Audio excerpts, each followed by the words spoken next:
Ano po ang proseso mga idol? Itong ano natin, lagyan natin ng ano, maglagay na tayo ng, lagyan natin konti lang na talaga, sige mang-ulan. Tapos ilagay na natin itong binhi ng kalabasa. Yan, tatlo lang or di baling magbunot tayo basta nabuhay lahat, di baling magbawas tayo dyan.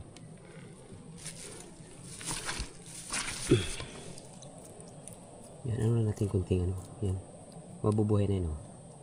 Lagay natin dyan. Di baling marami-rami ang magtubo dyan, ialisin na lang natin pag kaysa walang tutubo. Diskarte lang, marami naman binhi, marami tanda lang sinila marami pa sa bag. Kaya ganito lang po mga idol, napakaganda pag may ipot ng manok kasi aangat ka agad siya. Itong damo walang problema yan, i-spray natin yan, ubos ka agad yan. Huwag kayong mag-alala sa damo na yan, kayong kaya yan. Kaya salamat po sa mga nanonood sa ating channel. Kung napusuan ninyo ang pag-gardening, kung may kaalaman pa kayo, turuan nyo ako para naman madagdagan ang aking idea. Lagay tayo ng ipot ng manok sa ating mga linya.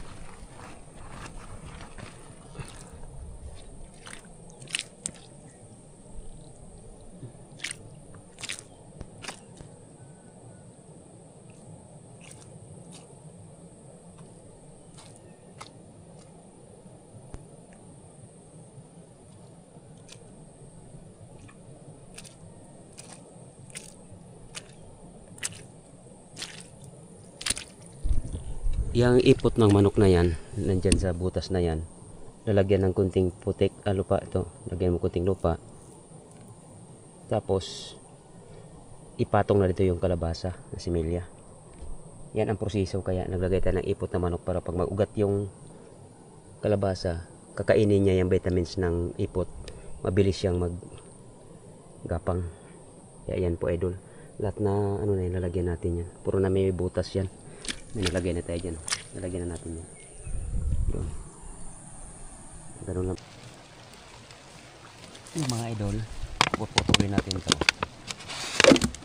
Kasi ang protect natin sa ating tanim na kalabasa.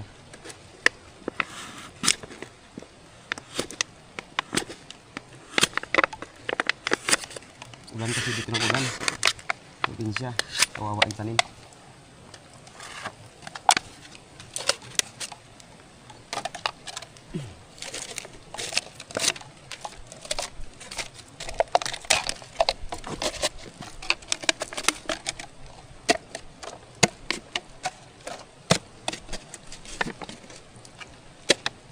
Ito po ang gagawin natin mga idol.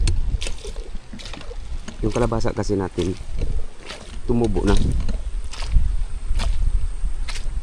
Tumubo na yung mga kalabasa na yun. Tapos sa siging ulan, yan gagawin natin, lalagyan natin sila ng protection. Yan, yan o. Yan, protection na natin para at least mapipigilan yung lupa na siging ka ano, may sungawan lang siya. Yan.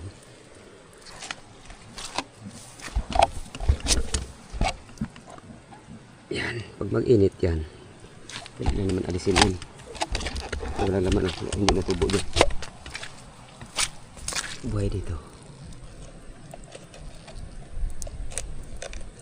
Yan, diskarte natin mga idol. Tapos dito.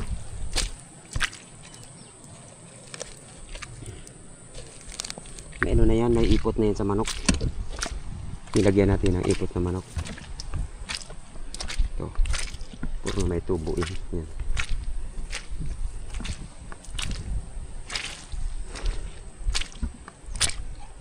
Yan ang ipot ng manok ko, nasa sako. Kasi kung pabayaan natin itong ganito, laging ay ulan na naman, oh. Yung puno niya na ano sa ulan, hanggang nabubunot siya sa ulan. Kaya kailangan talaga na may protection.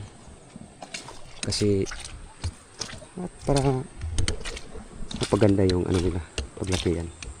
Itong puwet ng ano, may butas yan ang puwit. Yan, may butas yan ang puwit niya.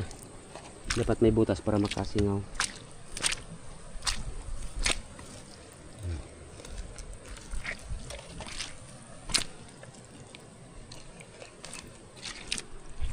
Tatanim pa tayo dyan mga idol sa unahan. Ito, ubusin natin ito ng pagtanim ng kalabasa. May mga similya pa tayong dala ditong kalabasa. Kaya maya naman i-continue na lang.